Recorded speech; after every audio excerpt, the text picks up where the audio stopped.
السلام علیکم ورحمۃ اللہ وبرکاتہ۔ آج ہم شروع کریں گے طب نبوی کی فصل نمبر 1 سے۔ نحمدہ ونصلی علی رسولہ الکریم، اما بعد، فاعوذ باللہ من الشیطان الرجیم، بسم اللہ الرحمن الرحیم۔ رب اشرح لی صدری ویسر لی امری واحلل عقدۃ من لسانی یفقہوا قولی۔ انسانی جسم کے امراض کا تفصیلی بیان، یعنی انسان کے جسم میں جتنی بیماریاں ہو سکتی ہیں ان کا تفصیل سے تذکرہ ہے۔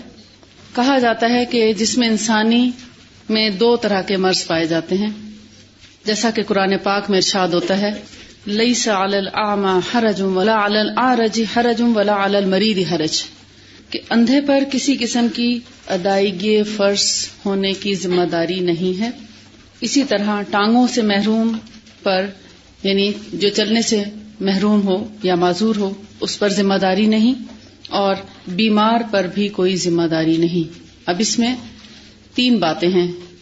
اندھے پر ادائیگی فرض، کس قسم کا فرض؟ یعنی اس کی آنکھوں سے متعلق جو اس پر فرائض عائد ہوتے تھے، اب اس کے بارے میں اس سے باز پرس نہیں کی جائے گی، کیونکہ اللہ تعالیٰ نے اس کو آنکھیں نہیں دی، آنکھوں سے دیکھ کے وہ چل سکتا تھا۔ اگر اس کو مسجد لے جانے والا کوئی نہیں تو اس پر باجماعت نماز کی ذمہ داری نہیں ہوگی۔ اگر وہ آنکھوں سے دیکھنے سے جتنی چیزیں تعلق رکھتی ہیں اور ہمارے اوپر جو فرائض عائد ہوتے ہیں، غض بصر کا حکم ہے یا جو ہم پر فرائض عائد ہوتے ہیں، وہ اندھے سے نہیں پوچھا جائے گا قیامت کے دن۔ ٹھیک، اسی طرح ٹانگوں سے محروم جو ہے یا جو معذور ہو ٹانگوں سے، کبھی ایکسیڈنٹ میں ٹانگیں ختم ہو جاتی ہیں، کبھی کسی بیماری کی وجہ سے، کبھی آرتھرائٹس کی وجہ سے، کبھی گھٹنے اتنے گھس جاتے ہیں کہ نیچے بیٹھ کے نماز نہیں پڑھی جا سکتی، اور مسجد میں اگر کوئی فیسلٹی نہیں بیٹھ کے نماز پڑھنے کی تو پھر مسجد جانے کی ذمہ داری ختم ہو جاتی ہے۔ پھر ایک اور ذکر ہے کہ بیمار پر، یعنی اب یہ کون سا بیمار ہے؟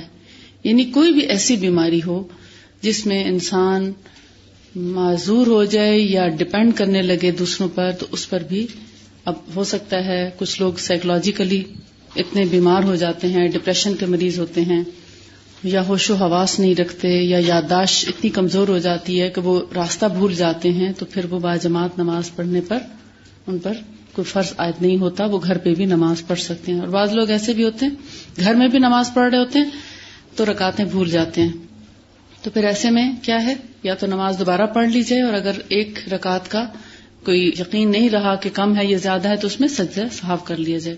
خیر، اس سے مراد یہ تھا کہ بیماریاں مختلف قسموں کی ہوتی ہیں۔ کچھ پیدائشی بیماریاں ہوتی ہیں، پیدائشی محرومیاں ہوتی ہیں، معذوریاں ہوتی ہیں، جیسے آنکھوں کا نہ ہونا یا جسم میں کسی بھی عضو کا نہ ہونا۔ بعض دفعہ آپ دیکھتے ہیں انگلیاں کم ہوتی ہیں یا زیادہ ہوتی ہیں، بعض دفعہ ٹانگوں سے معذور ہوتے ہیں بچے، پولیو ہو جاتا ہے، یا یہ ایک ہوتا ہے پیدائشی چیزیں، ایک ہوتی ہے بچپن سے ہی ایک مستقل تکلیف شروع ہو جاتی ہے جو کم ہی ٹھیک ہو پاتی ہے، یعنی علاج کے باوجود بعض بیماریاں ٹھیک نہیں ہو پاتی، یا ہمیں نہیں معلوم ہوتا کہ اس کا کیا علاج ہے، آیا ہو بھی سکتا ہے یا نہیں، ہم اس کے بارے میں نہیں جانتے، تو جس کی وجہ سے ایک مریض جو ہے مستقل بیمار بنا رہتا ہے۔ یہاں پر جتنی آپشنز دی ہیں، سمجھانے کا مطلب یہ ہے کہ انسان جب بیمار ہوتا ہے تو بیمار کے ساتھ کچھ رعایت بھی ہوتی ہے، اور بیماریاں بھی مختلف نوعیت کی ہوتی ہیں، کچھ پیدائشی، کچھ مستقل۔ جیسے شوگر ہو جائے تو عموماً یہی قیاس کیا جاتا ہے کہ ایک دفعہ ہو جائے تو پھر ختم نہیں ہوتی، اور اسی طرح آج کل کی کچھ جدید بیماریاں بھی ہیں۔ کینسر کے بارے میں ایک خوف پایا جاتا ہے کہ زیادہ تر کینسر ٹھیک نہیں ہوتے، بہت کم ہیں جو ٹھیک ہو جاتے ہیں، لیکن تناسب ان کا کم ہے۔ اور اسی طرح اگر ہمارے جسم کی اندر پائی جانے والی بیماریاں ہیں تو ان کو ٹھیک کرنے کا کیا کیا طریقہ ہے، اس کے بارے میں 3 چیزیں بتائی گئی ہیں۔ نمبر 1، حفظان صحت، یعنی بیمار ہونے سے پہلے آپ اپنی صحت کی اس طرح حفاظت کریں کہ آپ بیمار ہی نہ ہوں۔ بیمار ہم کیسے ہوتے ہیں، کب ہوتے ہیں بیمار؟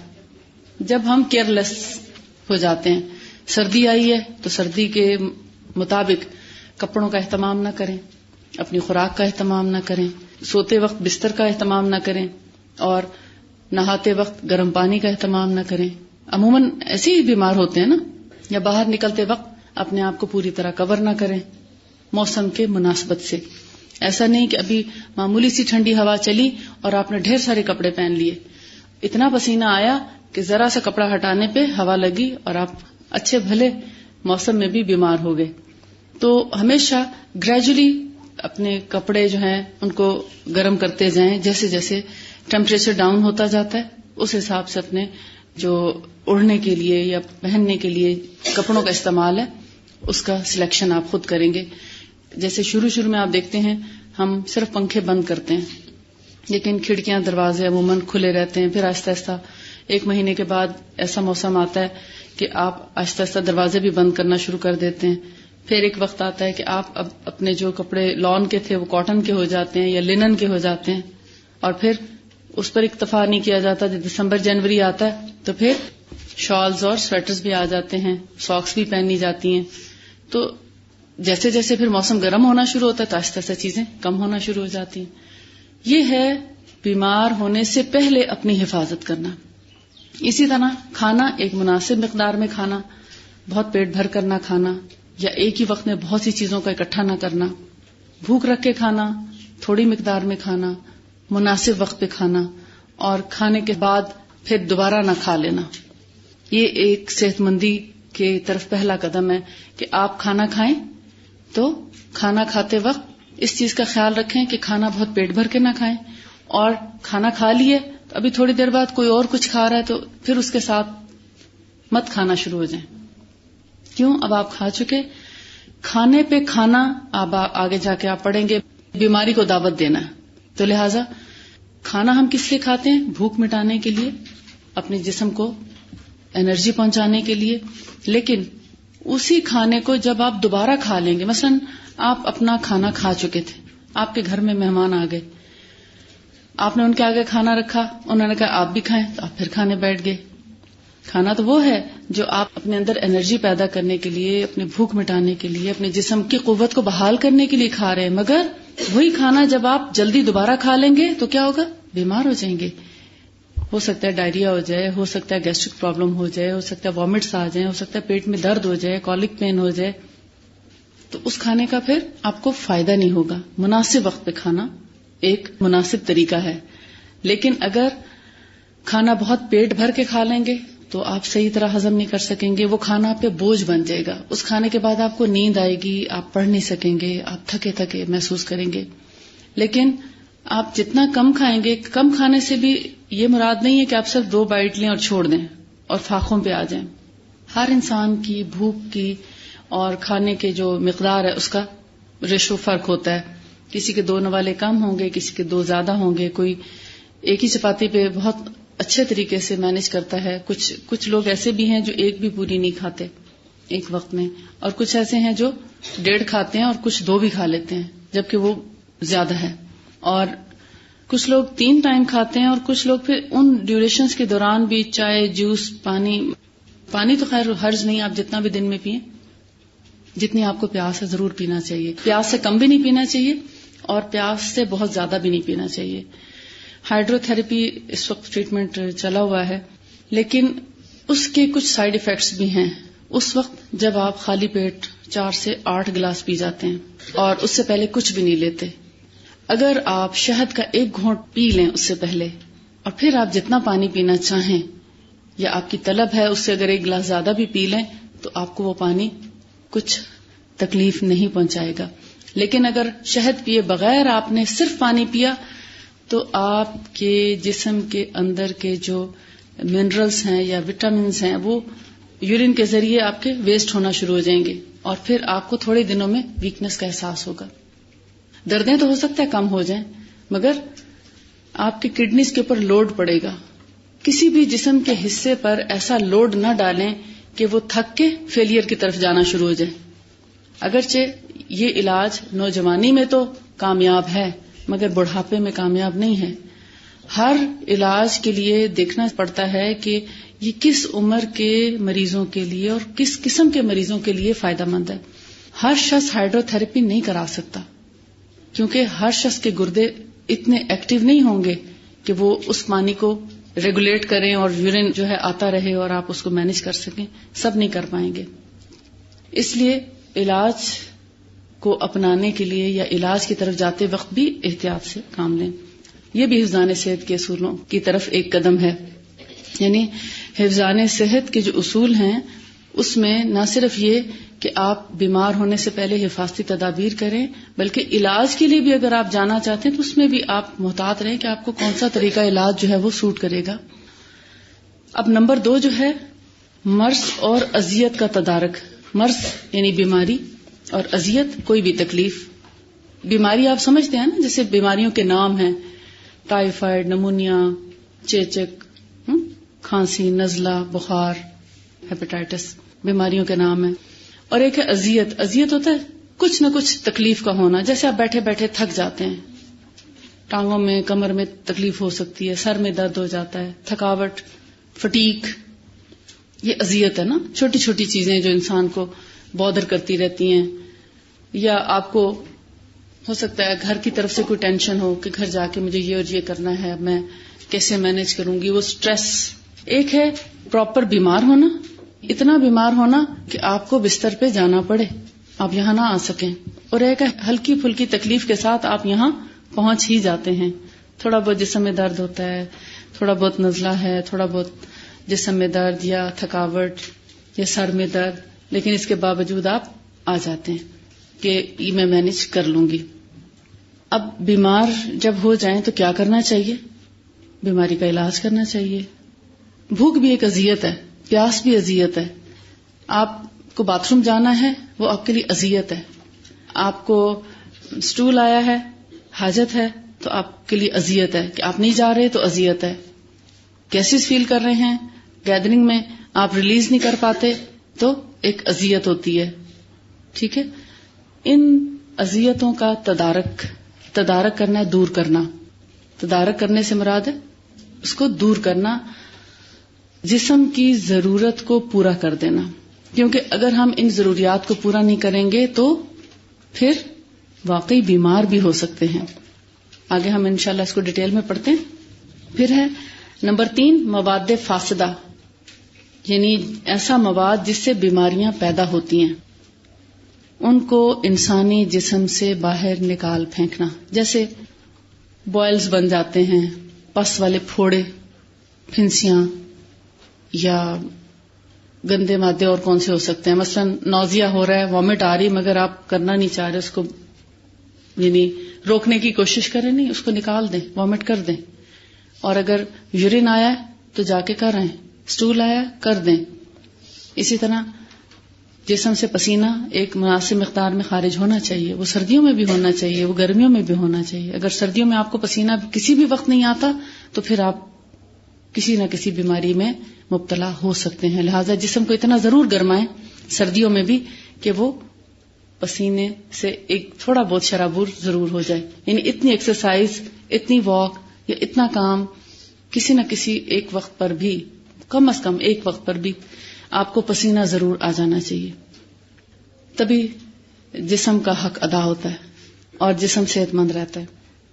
اب یہ جو 3 اصول انہوں نے بتائے ہیں، اس کے اوپر آگے امام ابن القیم الجوزی خاصی ڈیٹیل سے بات کرتے ہیں.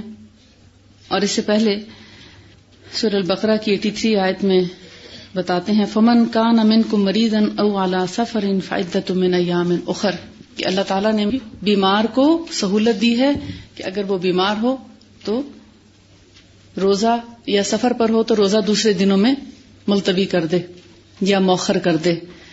یعنی بیمار کا علاج کیا ہے کہ وہ جسم پر ناروا بوجھ نہ ڈالے. اس سے مراد یہ ہے کہ اگر آپ بیمار ہو گئے ہیں اور آپ روٹین ورک نہیں کر پا رہے تو پھر تھوڑا سا جسم کو ریسٹ دیں تاکہ باقی دنوں کے کام آپ بخوبی کر سکیں.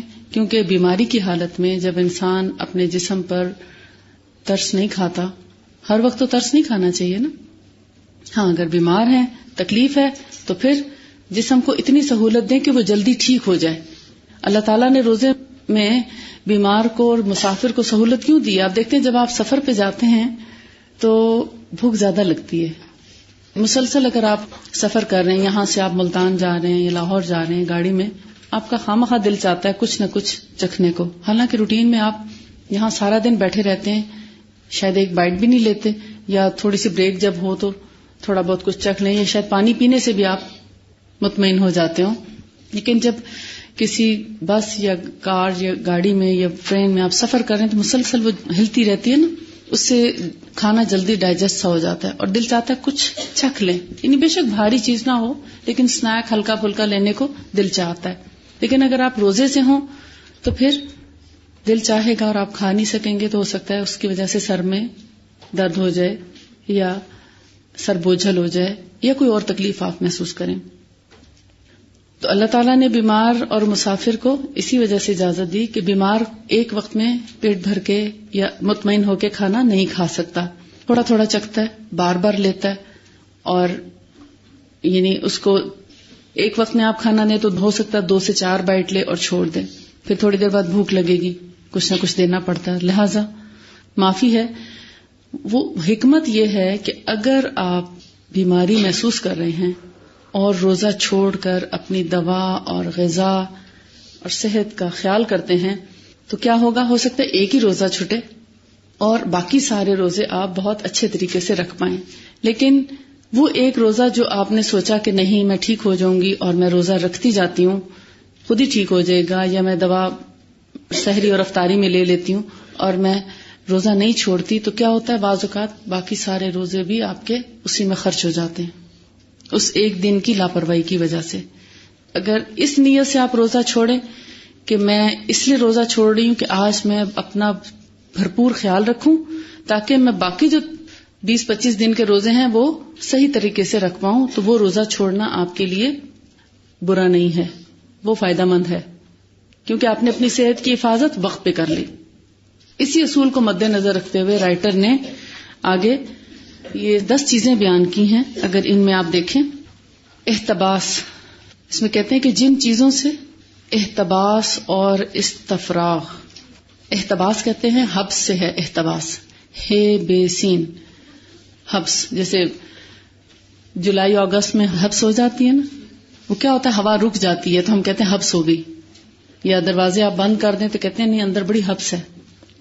کیا ہوتا ہے، ہوا رک جاتی ہے، وینٹیلیشن ختم ہو جاتی ہے، ہوا کا گزر ختم ہو جاتا ہے تو حبس ہو جاتی. احتباس اسی سے ہے، یعنی کسی بھی چیز کا روک دینا یا رک جانا. اور استفراغ کہتے ہیں چل پڑنے کو، فراغت سے ہے، فراغ، فرغا، غین، فرغ، استفراغ یعنی فارغ ہونا یا فارغ کرنا، جسم سے وہ چیزیں نکال باہر پھینکنا یا جسم کو ان چیزوں سے فارغ کر دینا، فراغت، استفراغ. کلیئر ہو گیا؟ احتباس کا مطلب ہے رک جانا یا روک دینا، اور استفراغ نکال دینا یا نکل جانا. کہتے ہیں جس میں انسانی جن چیزوں کے روکنے یا زیادہ مقدار میں خارج ہونے سے بیمار ہوتا ہے، کہتے ہیں بہت زیادہ خارج کرنے سے بھی، ہائیڈرو تھراپی کریں گے، یورین زیادہ لائیں گے تو اس سے بھی آپ کو کئی بیماریاں ہو سکتی ہیں. اور اگر آپ روک دیں گے، یورین بہت دیر تک نہیں کریں گے تو بھی بیمار ہوں گے. وہ کہتے ہیں ان کو بیلنس طریقے سے لے کے چلنا چاہیے ان 10 چیزوں سے، تو آپ بہت سی بیماریوں سے بچے رہ سکتے ہیں. اور یہ 10 چیزیں جو ہیں ان کو آپ اپنے پاس لکھ لیں اور اس کے اوپر غور کیجئے کہ ہاں واقعی یہ چیزیں آن دا ہول ہماری ہیلتھ کو امپروو کرنے کے لیے بڑی ہی کارآمد چیزیں ہیں اگر ہم ان اصولوں کو مد نظر رکھیں. ان میں سے ایک بھی چیز جب آپ پوری نہیں کرتے، جس میں انسانی کی جو ضرورت ہے اس کو پورا نہیں کرتے، تو کیا ہوتا ہے، آہستہ آہستہ وہ کسی نہ کسی بیماری کی شکل میں سامنے آتی ہے. تو آئیے دیکھتے ہیں وہ 10 چیزیں کون سی ہیں. نمبر 1، خون کا جوش مارنا، جسے ہیجان دم کہتے ہیں، یعنی رک جانا. اب آپ کہیں گے ہیجان دم کیا ہوتا ہے؟ ہیجان کس کو کہتے ہیں؟ ایموشنز یا یعنی جوش جس کو کہتے ہیں نا، جوش، جذبہ. اب خون جو ہے جوش کب مارتا ہے؟ غصے میں بھی ہو سکتا ہے، خوشی میں بھی ہو سکتا ہے، اچانک جیسے ایک دم کوئی آپ خبر سنتے ہیں یا سٹریس میں آتے ہیں تو اس سے بھی.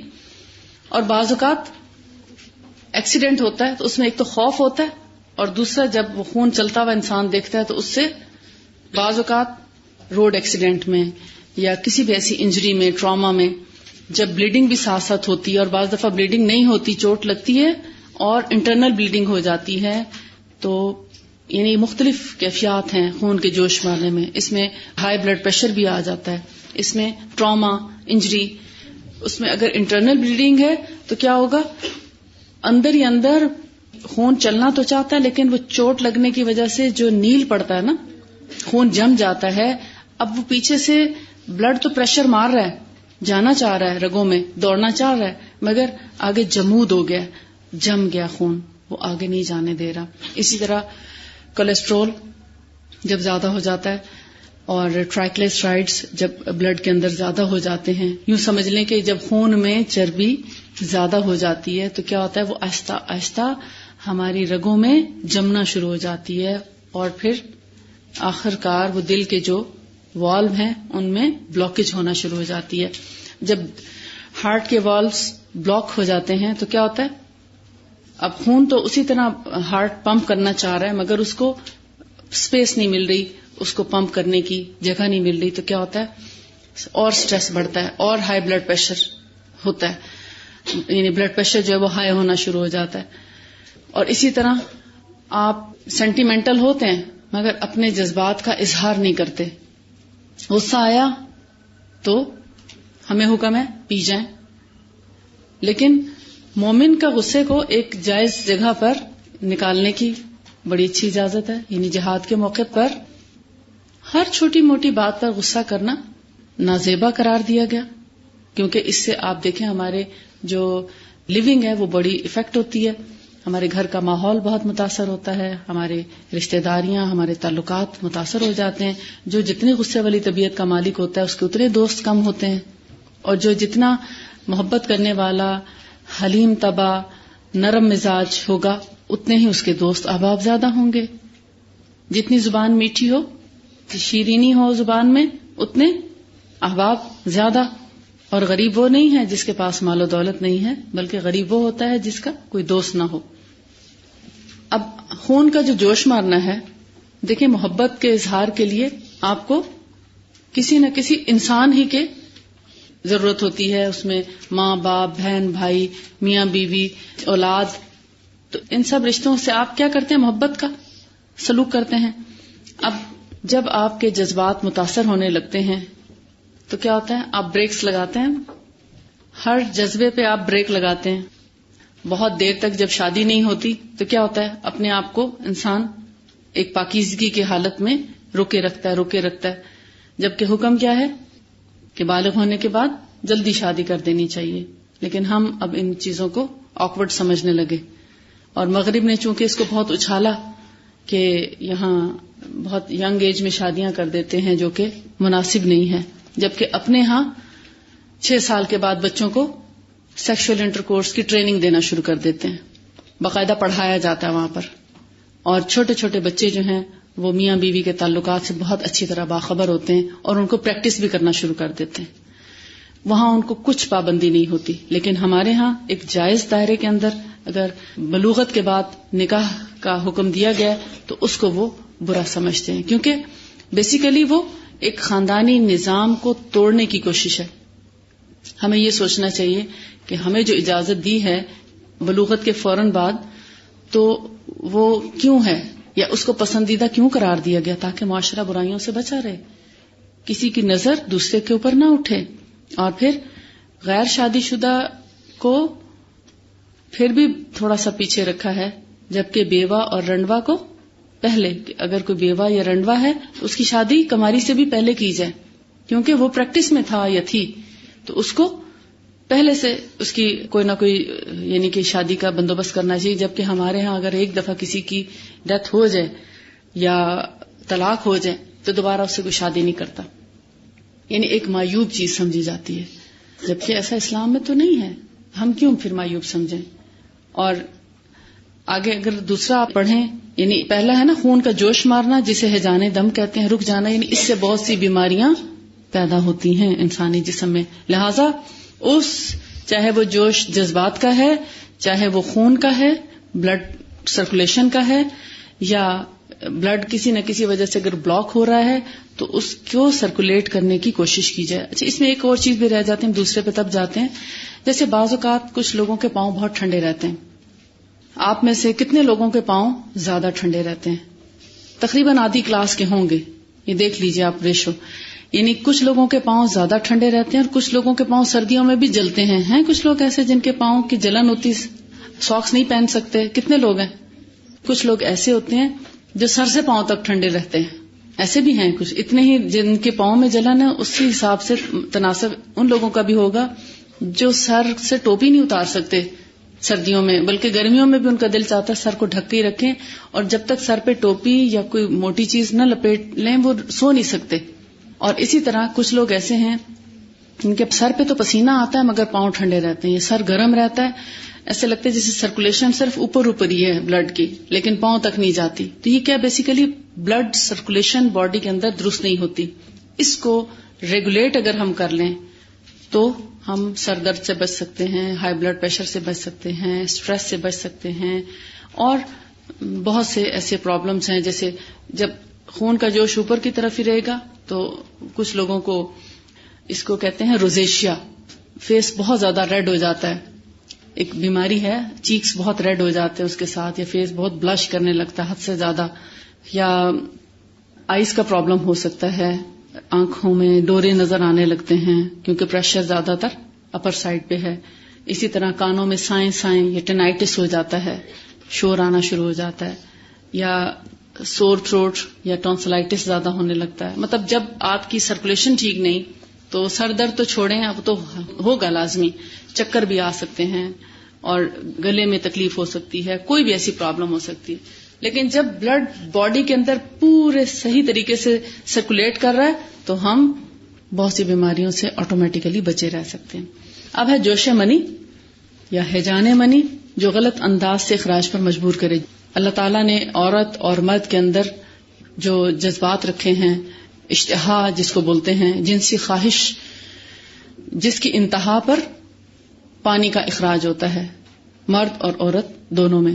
مرد اور عورت کے اخراج کو منی ہی کہا جاتا ہے، لیکن مردوں کو عموماً خواب میں بھی احتلام ہوتا ہے جس کے نتیجے میں منی ہی خارج ہوتی ہے. اور اسی طرح خواتین میں بھی اگر سیکشل انٹرکورس کے یا سیکشل قسم کے ان کو اگر تھاٹس آئیں، اس کے انتہا پہ بھی یا سینٹیمنٹل ہونے پہ پانی کا اخراج ہوتا ہے جس پر غسل لازم ہو جاتا ہے. کسی خواب کی صورت میں یا کسی خیال کی صورت میں اگر آپ کو ویٹنس فیل ہوتی ہے تو پھر غسل کر کے ہی نماز پڑھنی چاہیے.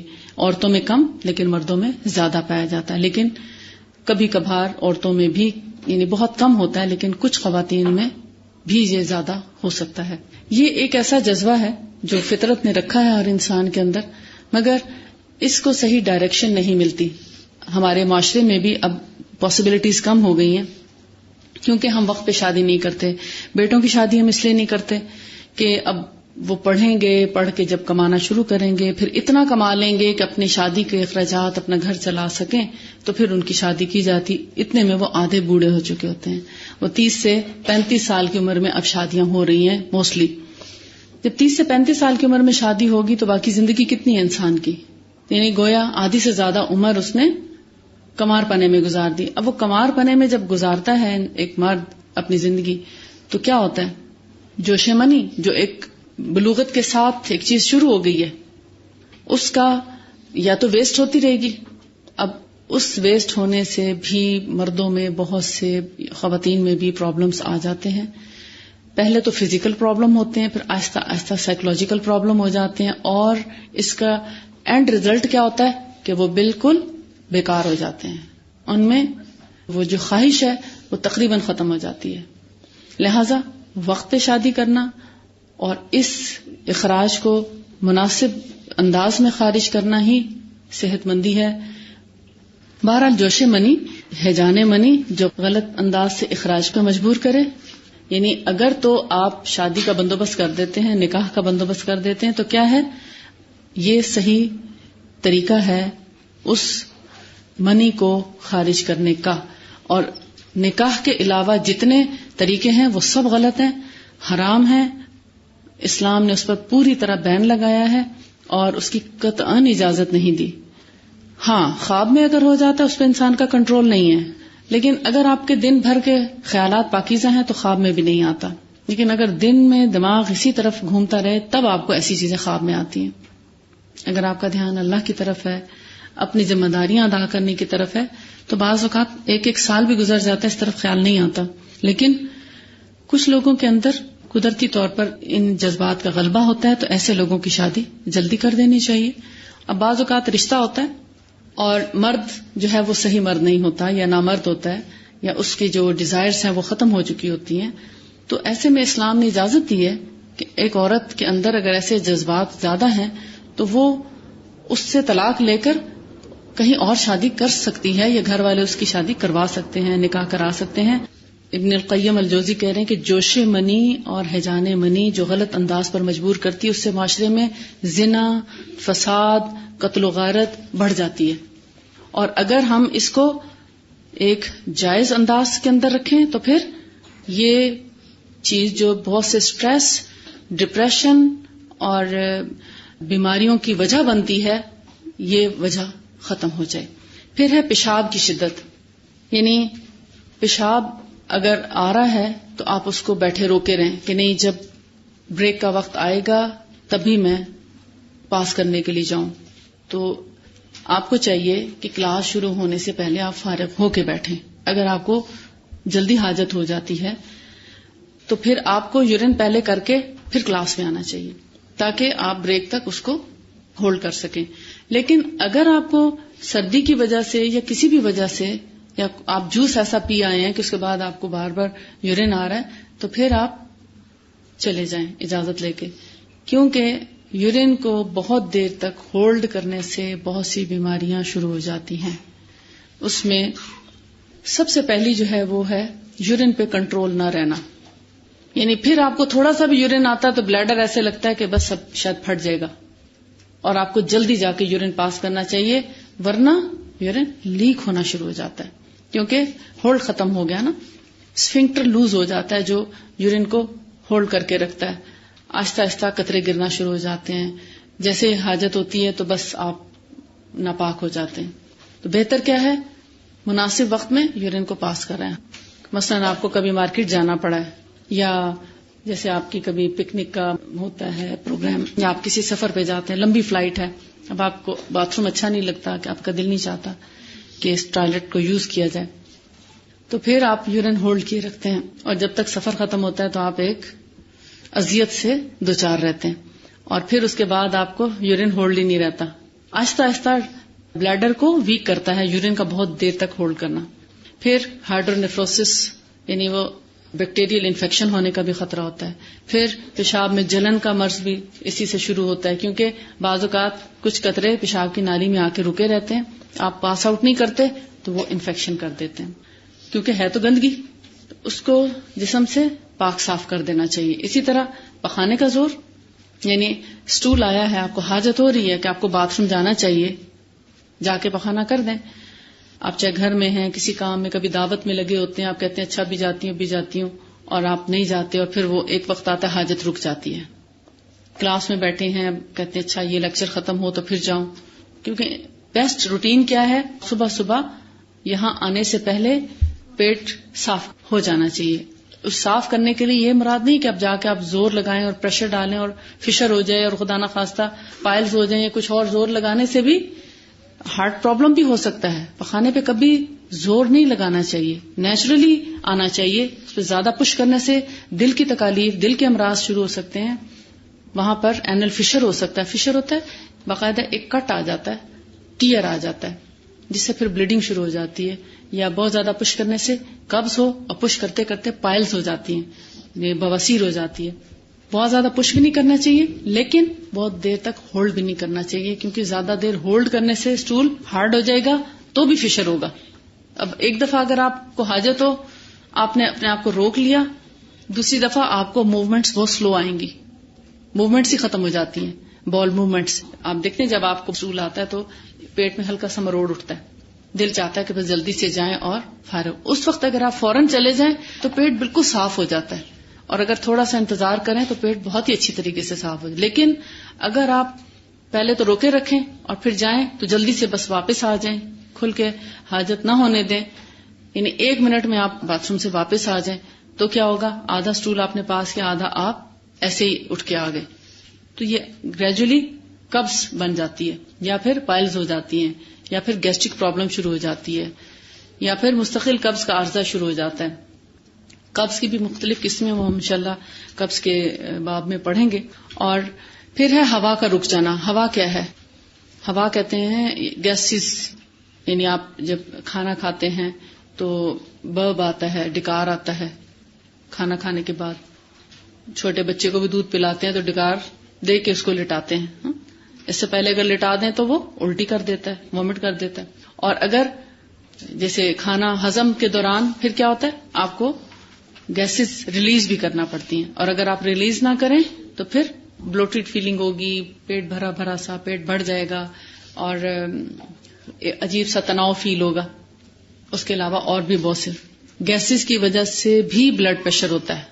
بلڈ پریشر کی بہت سی وجوہات ہیں جن میں ایک گیسٹرک پرابلم بھی ہے. یعنی جب آپ گیسز ریلیز نہیں کرتے تو وہ پھر اندر ہی اندر, یعنی اس کو کہتے ہیں کہ ایک تو اپہارا ہوتا ہے نا پیٹ میں, پیٹ پھول سا جاتا ہے, وہ ایک الگ چیز ہے. لیکن گیسٹرک پرابلم کچھ لوگوں میں ہائی بلڈ پریشر بھی کاز کرتا ہے. تو اس لیے گیسز کا نیچرلی ریلیز کرنا بھی بہت سی بیماریوں سے نجات کا باعث بنتا ہے. پھر ہے قے کا رک جانا. قے یعنی وامٹ, الٹی جس کو عام طور پہ بولا جاتا ہے, یعنی کچھ بھی کھایا پیا واپس الٹ جائے تو اس کو قے بولتے ہیں. مختلف قسموں کی ہوتی ہے, مختلف وجوہات ہیں. حمل کی متلی اور قے بھی ہوتی ہے. پریگننسی کے دوران آپ دیکھتے ہیں اکثر سب کو نہیں ہوتی لیکن اکثر خواتین کو الٹی آتی ہے, قے آتی ہے. قے اگر آ رہی ہے تو اس کو کر دینا ہی بہتر ہے.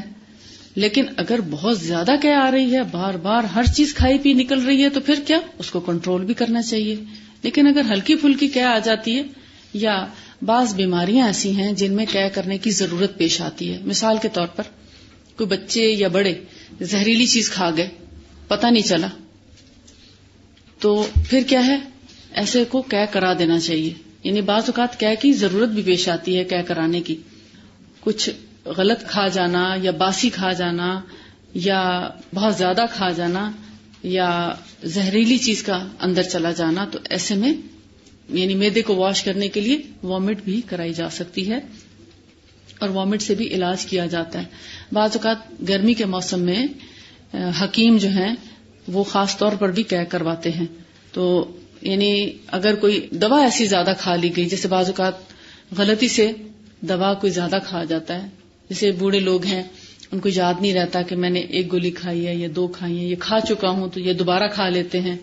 بعض اوقات نیند کی گولیاں لوگ زیادہ کھا جاتے ہیں, تو اس سے کیا ہوتا ہے, ریئیکشن ہو جاتا ہے. تو ایسے میں بھی اسٹمک واش کیا جاتا ہے. چھینک روک لینا یا رک جانا, یعنی ایک ہے چھینکیں اتنی آنا کہ الرجی جس کو بولتے ہیں نا, سنیزنگ, یعنی مسلسل چھینکیں آتی رہتی ہیں, یا ایک وقت میں ایسا دورہ پڑتا ہے چھینکوں کا کہ ایک وقت میں بے شمار چھینکیں آ جاتی ہیں. تو پھر اس کا علاج ہونا چاہیے. لیکن اگر چھینک آئی ہے اور آپ کہیں نہیں آواز اچھی نہیں لگے گی چھینک مارنے کی, تو میں نہیں چھینک نہیں لیتی, اپنے آپ کو روک لیتے ہیں, تو کیا ہوگا, وہ جو گندا مادہ آپ کے سر سے نکلنے والا تھا وہ آپ نے روک لیا, ہو سکتا ہے وہ اندر آپ کے کچھ اور گڑبڑ کرے. وہ جو گندے جراثیم بعض اوقات ہم سانس کے ذریعے انہیل کر لیتے ہیں, یہ گندی فضا میں سانس لیتے لیتے باڈی جس کو ناپسند کرتی ہے اس کو چھینک کے ذریعے باہر پھینک دیتی ہے. لیکن چھینک مارنے کا ایک طریقہ ہے, قاعدہ ہے, اور ہمیں نبی صلی اللہ علیہ وسلم نے اس کا بہترین طریقہ سمجھایا کہ اپنا رومال کو اپنے ناک کے آگے رکھ کے پھر چھینک لو. ایسا نہ ہو کہ ہمارے گندے جراثیم پوری کلاس تک جو ہیں وہ روانہ ہو جائیں اور سب کو اس سے متاثر کریں. لیکن چھینک اگر آ رہی ہے تو اس کو روکنا نہیں چاہیے. ایون الرجی کی چھینکیں بھی روکنی نہیں چاہیے, اس کا علاج کرنا چاہیے تاکہ وہ بار بار چھینک نہ آئے. یعنی مناسب انداز میں چھینک آنی چاہیے.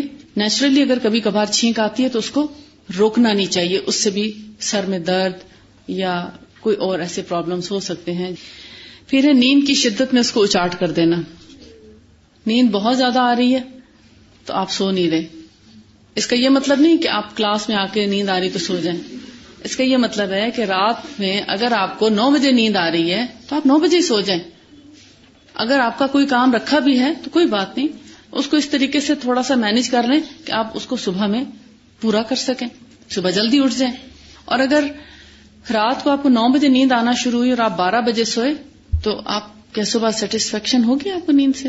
سر میں درد ہو سکتا ہے, سر بھاری بوجھل, اور پھر طبیعت میں بھی ایک چڑچڑاپن پیدا ہو جاتا ہے, کسی کی بات پھر اچھی نہیں لگتی, صحیح طرح کھانے کو دل نہیں چاہتا, اور بھی بہت سے مسائل پیدا ہوتے ہیں. یا پھر اگر ایک شخص سو رہا ہے اور سوتے میں کسی نے آ کے دروازہ زور سے بجا دیا یا کچھ ایسا شور کیا کہ سوئے ہوئے کی آنکھ کھل گئی. اب آپ دیکھتے ہیں بہت سے لوگ ایسے ہیں جن کو نیند یا تو مشکل سے آتی ہے, اور اگر آئے بھی تو اتنی ڈیپ سلیپ نہیں لیتے, وہ کچی نیند ہوتی ہے ان کی, ذرا سے کھٹکے سے جاگ جاتے ہیں. تو پھر ایسے میں دوسرے کا بھی خیال کرنا چاہیے کہ اگر کوئی پاس سو رہا ہو تو اونچی آواز سے بات نہ کریں, یہ بھی ایک تہذیب کے اصول ہیں, اور ایسا شور نہ کریں. بعض دفعہ شاپر کی آواز ایسی ہوتی ہے کہ نیند میں سوئے ہوئے شخص کو بہت ڈسٹرب کرتی ہے, لیکن بہت سے لوگ ان چیزوں کا خیال نہیں کرتے. وہ شاپر میں سے کبھی کچھ نکال رہے ہیں, کبھی ڈال رہے ہیں, وہ دوسرا شخص سویا ہوا ساتھ اتنا ڈسٹرب ہو رہا ہوتا ہے. تو یہ دوسرے کو اذیت دینے والی بات ہے, اور دوسرے کی نیند جب ایک دفعہ اچاٹ ہو جائے تو پھر دوبارہ ویسی نیند نہیں آتی, اور ایک دفعہ نیند اچاٹ ہو جائے تو سر میں درد شروع ہو جائے گا. اور پھر بعض اوقات ایسا ہوتا ہے کہ نیند کا جو ڈیوریشن ہے وہ کم ہو جاتا ہے, بار بار نیند اچاٹ ہونے سے عادت پختہ ہو جاتی ہے کہ ہر 1 گھنٹے 2 گھنٹے کے بعد آنکھ کھل جاتی ہے. یعنی وہ جو ڈیپ سلیپ لیتا ہے نا انسان, 4 سے 5 یا 6 گھنٹے کی نیند ایک ہی وقت میں پوری نیند لے اور پھر اٹھے تو بالکل فریش ہوتا ہے. اگر آپ 4 گھنٹے بھی کنٹینیوسلی ڈیپ سلیپ لے لیں تو آپ 16 گھنٹے آرام سے کام کر سکتے ہیں, بلکہ 16 سے 18 گھنٹے بھی اگر آپ کام کریں تو آپ نہیں تھکیں گے. لیکن آپ 8 گھنٹے سوئے مگر آپ ہر 2 گھنٹے بعد آپ کی آنکھ کھلتی رہے یا کوئی نہ کوئی آپ کو جگا دے کسی وجہ سے, تو آپ وہ 8 گھنٹے بھی آپ کے لیے ناکافی ہو جائیں گے, وہ آپ کو ریسٹ نہیں پورا ملے گا. ڈیپ سلیپ ہونا زیادہ ضروری ہے, اور اس کے لیے آپ اپنا ایک ماحول کریٹ کرتے ہیں سونے کے لیے, کرنا چاہیے تاکہ آپ کو تھوڑے وقت میں آپ کی نیند پوری ہو اور زیادہ وقت کے لیے آپ کارآمد انسان بنے. لہذا نیند کی شدت میں نیند لے لینا بہتر ہے بنسبت اس کو اچاٹ کر. اگر فرض کریں ان کیس اگر آپ پڑھ رہے ہیں اور آپ کو نیند آ جاتی ہے, آپ نہیں سو سکے کسی مجبوری کی وجہ سے, تو سب سے پیچھے جا کے اور صرف 5 منٹ کے لیے آپ آنکھیں بند کر لیں تو آپ فریش ہو جائیں گے. صرف 5 منٹ کے لیے, بے شک نیند نہ آئے لیکن تھوڑی دیر آنکھوں کو ریسٹ دے دیں تو پھر آپ باقی کلاس بہت اچھے طریقے سے لے سکتے ہیں. ادروائز آپ جب سوئیں گے تو باقی لوگ بھی آپ کو دیکھ دیکھ کے سونا شروع ہو جائیں گے. لیکن اس سے بہت سے پرابلمز بھی ہوتے ہیں نیند نہ آنے سے. آپ کو پتہ ہے بہت سے لوگوں کو ڈپریشن ہو جاتا ہے, کیونکہ رات اللہ نے بنائی ہے سکون اور آرام کے لیے, اور جب ہم اس میں سوتے نہیں تو کیا ہوتا ہے, دن بھر بے چین رہتے ہیں, اور جب بے چین رہتے ہیں تو کام تو نہیں صحیح کر پاتے, اور پھر انسان دوسروں سے جب کمپیئر کرتا ہے کہ وہ تو اتنا اچھا کام کر لیتا ہے میں کیوں نہیں کر سکتی, تو آہستہ آہستہ سٹریس لینا شروع کر دیتا ہے کہ شاید میرے میں کوئی ایسا پرابلم ہے. تو وجعلنا اللیل لباسا وجعلنا النہار معاشا, اگر ہم اسی پہ عمل کریں کہ رات ہم سو جائیں اور دن میں ہم کام کریں تو فطرت کے مطابق جب ہم آئیں گے تو ہم بہت سی بیماریوں سے بچے رہیں گے. پھر اب نمبر 9, بھوک کی شدت. بھوک کی شدت میں کھانا کھا لینا چاہیے, اپنے آپ کو بہت بھوکا زیادہ دیر تک نہیں رکھنا چاہیے. ہاں جب آپ روزے سے ہوتے ہیں تو ظاہر ہے روزہ جو ہے وہ بھی ہمارے لیے بڑا فائدہ مند چیز ہے. روزے کے فائدے اگر کبھی اللہ نے چاہا تو انشاءاللہ آپ کو بتاؤں گی کہ جو اس وقت ریسرچ ہوئی ہے روزے کے اوپر اور روزے کے جو میڈیکل بینیفٹس ہیں وہ اگر ہم سب کو پتہ چل جائیں تو ہم ایک اور جیسے کہتے ہیں نا خوشی اور محبت سے روزہ رکھیں. یعنی اس لیے نہیں کہ ہمیں یہ فائدے ملیں گے, اس لیے کہ ہمیں تو ایمان لانے کی وجہ سے یہ ساری چیزیں مل رہی ہیں, جو لوگ ایمان نہیں لائے وہ سب اس سے محروم ہیں. 1 مہینے کے مسلسل روزے رکھنے سے ہمارا جگر اتنا صحت مند ہو جاتا ہے, اتنا فریش ہو جاتا ہے کہ 11 مہینے تک وہ ہمارے جسم کو بہت سی بیماریوں سے بچائے رکھتا ہے, اور ہمارے جسم کے اندر جتنے گندے مادے ہوتے ہیں وہ روزے کی حالت میں سب خارج ہو جاتے ہیں. ڈیٹاکسیفائی کرتا ہے باڈی کو, ریفریش کرتا ہے, اور بہت سے فائدے ہیں روزے کے. لیکن وہ 1 مہینے کی پریکٹس ہے. البتہ جب آپ روٹین میں روزے سے نہ ہوں تو بھوک لگے تو کھانا کھائیں. اس کا یہ بھی مطلب ہے کہ بغیر بھوک کے کھانا بھی نہ کھایا جائے, بلا وجہ مت کھائیں. بعض لوگ ہوتے ہیں نا, کسی کو کھاتا دیکھتے ہیں تو کہتے ہیں مجھے بھی کھانا ہی چاہیے, اب ضرور کچھ کھا لینا چاہیے, وہ کھا رہا ہے لہذا مجھے بھی کھانا چاہیے, مجبور ہو جاتے ہیں کھانے پہ. حالانکہ آپ کو اتنا تو پتا ہونا چاہیے کہ میں نے کھانا کھا لیا, اب مجھے کھانے کی ضرورت نہیں ہے. اگر میں کھانے کے اوپر پھر کچھ کھاؤں گی تو بیمار ہو جاؤں گی, کیونکہ کھانے پہ کھانا بیماری کو دعوت دینا ہے. ہو سکتا ہے اس نے ناشتہ نہ کیا ہو, اس کو ٹائم ہی نہ ملا ہو گھر میں, اس لیے وہ اپنا ناشتہ ساتھ لے آئی ہو, اب وہ کھا رہی ہے تو آپ کے لیے کھانا فرض نہیں ہے. آپ نے کھانا کھا لیا, اب آپ اپنے ٹائم پہ کھانا کھائیں. جب بھوک محسوس ہو اس وقت کھانا جسم کے لیے زیادہ فائدہ مند ہے, جسم کو توانائی پہنچاتا ہے, جسم کو فائدہ پہنچاتا ہے, انرجی دیتا ہے. لیکن کھائے ہوئے پیٹ کے اوپر پھر کھا لیں گے تو وہ الٹا جسم کو بیمار کرے گا. پھر ہے پیاس کی شدت, آخری نمبر 10. جب آپ کو پیاس لگی ہو تو پانی پی لیں, یہ اس کا علاج ہے. جسم کو خشکی سے بچانے کے لیے, جسم کے اندر پانی کے مقدار کو اعتدال پر رکھنے کے لیے, خون کے دوران کو مناسب انداز میں رواں رکھنے کے لیے, یعنی دوران خون جو ہے مناسب انداز میں جاری رہے, اس کے لیے پانی کی خاص مقدار جو ہے جسم کو چاہیے ہوتی ہے. تو جتنی آپ کو پیاس لگے اس کے مطابق پانی ضرور پئیں. اگر آپ کو بار بار پیاس لگتی ہے تو آپ اپنے پاس پانی کی بوتل لے کے رکھیں تاکہ آپ کو بار بار اٹھ کے باہر نہ جانا پڑے. اور اگر آپ کو بالکل پیاس نہیں لگتی تو پھر بھی جسم کی ضرورت کو مد نظر رکھتے ہوئے دن میں کم از کم 3 سے 4 گلاس آپ پانی ضرور پی لیں. ہر کھانے سے پہلے اگر آپ 1 گلاس پانی پی لیں کچھ دیر پہلے تو آپ کا معدہ جو ہے وہ کھنگالا جاتا ہے. جیسے آپ کسی برتن کو دھوتے ہیں تو اس طرح آپ کا معدہ بھی واش ہو جاتا ہے. اور اس کے بعد جب آپ کھانا کھاتے ہیں تو کھانا ایک مناسب انداز میں پھر کھایا جاتا ہے, بہت زیادہ آپ کھانا نہیں کھاتے. پھر وہ جو پہلا پانی پیا ہوا ہے آپ کا, کھانے کو ہضم کرنے میں, جزو بدن بننے میں مدد دیتا ہے, جسم کو قبض سے بچاتا ہے اور اسکن کے اوپر آنے والی خشکی کو بھی کم رکھتا ہے. لیکن جو لوگ پانی کم پیتے ہیں پھر ان کو یا تو قبض کا مسئلہ ہوتا ہے یا سر درد بھی ہو سکتا ہے پانی کی کمی کی وجہ سے, اور پھر اسکن پہ آہستہ آہستہ ڈرائینس آنا شروع ہو جاتی ہے. سب سے پہلے سر میں شروع ہوتی ہے خشکی. تو سر کی خشکی کا ایک طرح سے علاج بھی ہے کہ آپ جسم کے اندر پانی کی کمی کو نہ ہونے دیں, اس کو پورا کیے رکھیں. تو آپ دیکھیں کہ جب ان 10 چیزوں کا آپ خیال رکھیں تو باقی کتنی بیماریاں ہیں جو بچ جاتی ہیں. یعنی باڈی کو اعتدال پہ رکھنے کے لیے, جسم کو اعتدال پہ رکھنے کے لیے ان 10 چیزوں کا آج سے اہتمام کرنا شروع کریں. بھوک لگے تو کھانا کھائیں, اور جتنی بھوک ہے اس سے تھوڑا سا کم کھانا کھائیں. پھر پیاس لگے تو پانی پئیں, لیکن اگر بالکل نہ لگے تو کچھ پانی ضرور پئیں, جسم کو ضرورت ہوتی ہے پانی کی. اور اسی طرح باقی جتنی چیزیں ہیں کہ اگر حاجت ہو رہی ہے, وامٹ آ رہی ہے یا یورین آیا ہے, سٹول پاس کرنا ہے, تو جا کے اپنے جسم کو اس اذیت سے بچا لیں.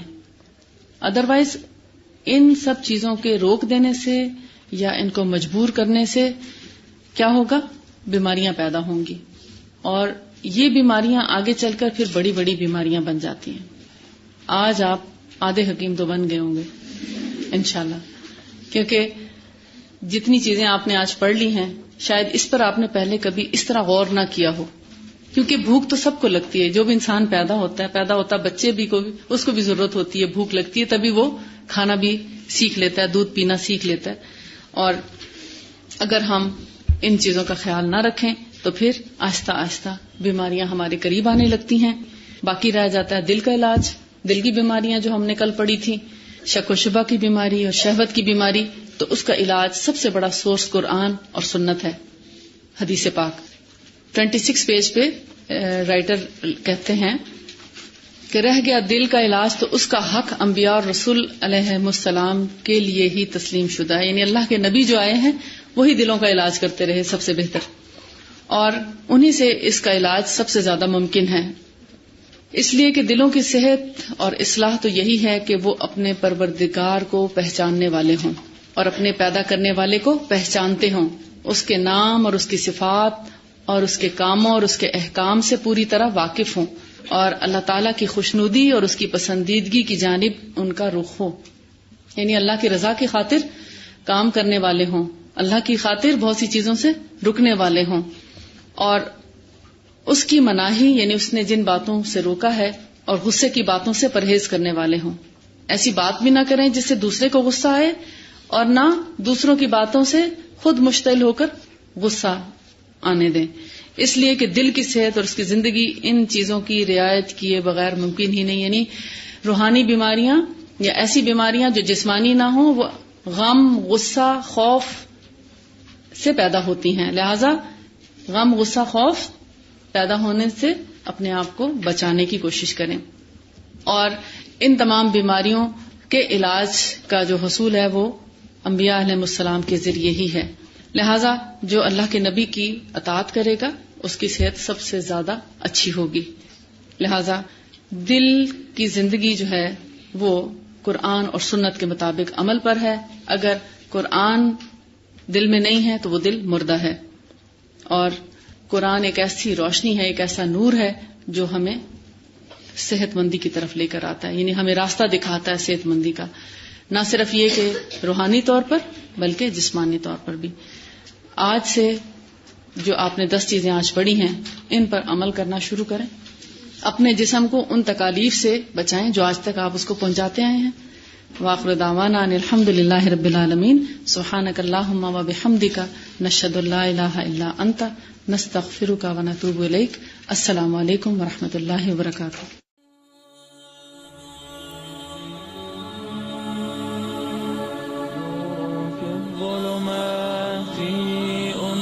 في خلواتي يا سعدي وهنائي